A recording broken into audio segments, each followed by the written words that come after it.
देखिए यहां पर जल्दी से आपको दिखाते हैं ये आग कैसे अभी और जलती रहेगी और ये आग इजराइल में कैसे सुलग गई है। आप देखिए क्या हो रहा है, जरा समझिए, फिर अपने एक्सपर्ट्स के पास चलते हैं। 6 अप्रैल कल 34 रॉकेट दागे गए, इजराइल पर हमला किया गया। 7 अप्रैल यानी आज गाजा पट्टी पर 44 से ज्यादा रॉकेट दागे और इजराइल ने उसका बदला लिया है। और वो बदला कैसे लिया गया हमने आपको दिखाया।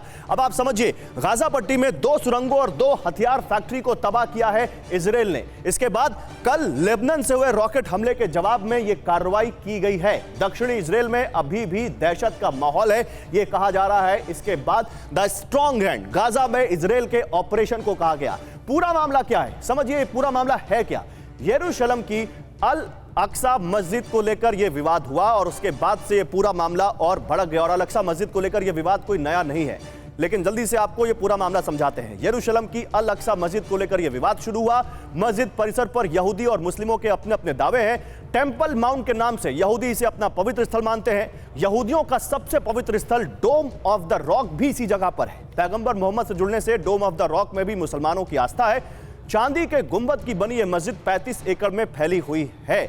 अब अल अक्सा पर जो तनाव है उसको और समझिए आप आसानी से। फिर चलते हैं अपने एक्सपर्ट्स के पास। अल अक्सा मस्जिद पर जो तनाव है उसको आप देखिए।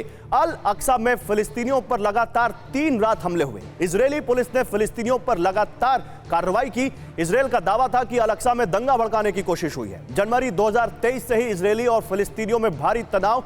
जनवरी से अब तक 89 फिलिस्तीनियों को मारा गया। मारे गए फिलिस्तीनियों में महिलाएं और बच्चे भी शामिल हैं और इस दौरान 15 इजरायलियों की भी हमले में मौत हुई है। आगे बढ़े उससे पहले मैं प्रोफेसर संजय भारद्वाज आपके पास आना चाहता हूं। प्रोफेसर संजय भारद्वाज, क्या आपको लगता है कि यह विवाद जैसा इससे पहले भी होता रहा है वैसा ही इस विवाद को देखते हैं, या आपको देखते हैं क्योंकि इजरायल में हालात इस वक्त सही नहीं रहे, इसके अलावा मिडिल ईस्ट में ईरान और रूस के इक्वेशन चेंज हो रहे हैं, तो इसको उस पिक्चर से जोड़कर देखना चाहिए?